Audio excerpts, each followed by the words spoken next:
Bem, essa é uma das obras deixadas por seu Etevaldo Cruz Santiago, natural aqui de Ceará-Mirim.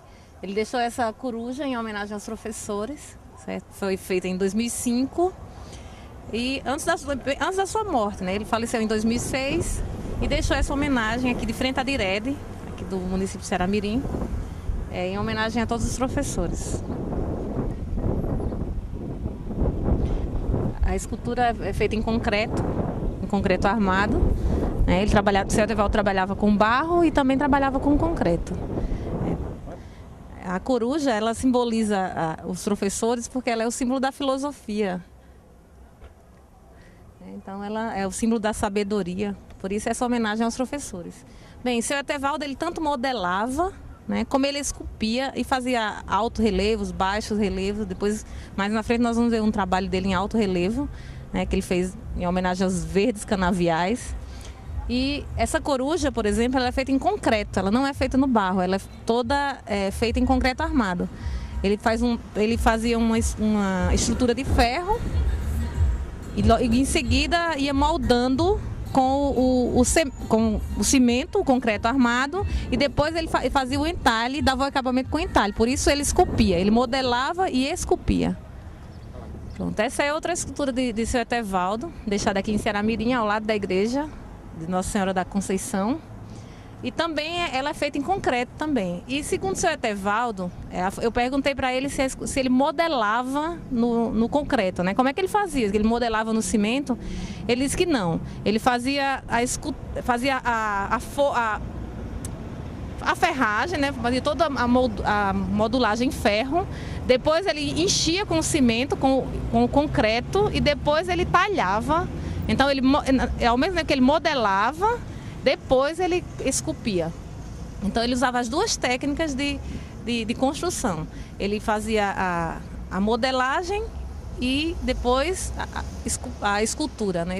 Esculpia com os formões. Estamos aqui de frente a um painel feito por seu Etevaldo, né?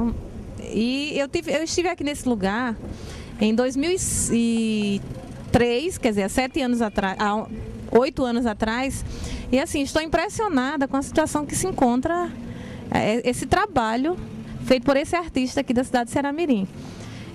Seu Etevaldo explicava que existia 2 tipos de relevo, né, de trabalho em relevo, o alto relevo e o baixo relevo.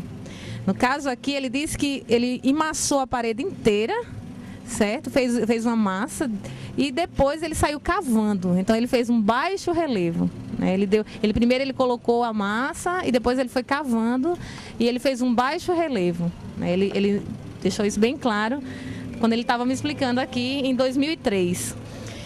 E estou bastante preocupada com essa situação, porque quando é que vão fazer essa restauração? O seu Etevaldo deixou os filhos dele com o ofício, né, de escultor.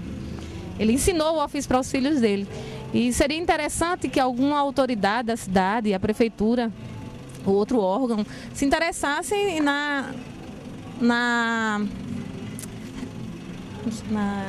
restauração desse... É interessante, né, Sueli, que é um painel, né, que tem uma característica, primeiro que é uma arte mural, né, é uma característica de um tipo de arte muito presente no século XX, né, e que tem uma característica social bastante significativa, que é a história do processo de produção da cana-de-açúcar, né? Que Ceará-Mirim é uma cidade que está reconhecida na história como um centro de produção do açúcar, né? Quer dizer, o açúcar faz parte da história de Ceará-Mirim, né?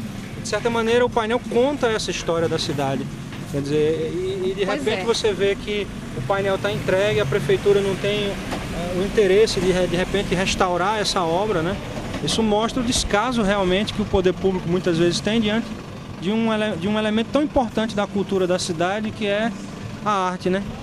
Esse é um documento histórico, né? É um documento, uma parte da cidade que está aqui retratado, que está aqui materializado, né? Mesmo que esse processo de colheita da cana-de-açúcar não aconteça dessa forma, mas aqui a gente tem um documento palpável.